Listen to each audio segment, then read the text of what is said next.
Yan mga boss, buisin, flexiban, waterproofing. Yan ang loob niya, wala kulor. Yan, haluan niya siminto, saka ipapahid sa wall, pang waterproofing sa wall. Yan pwede rin sa slab.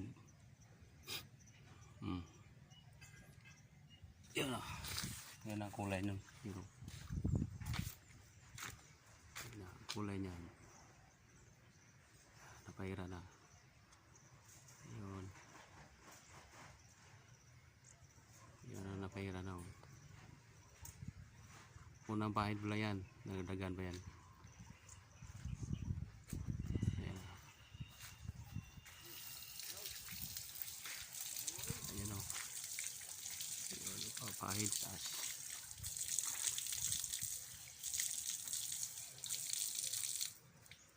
Bago yan lagyan ng primer ay sunblast pa pala yan pagkatapos yan. Apat na pahid para sigurado. Labas loob yan, pinapahiran ng flexiban ng wall para wala talagang leaking.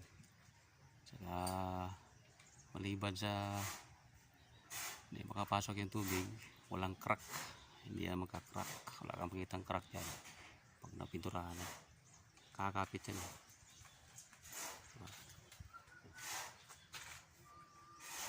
Flexiban,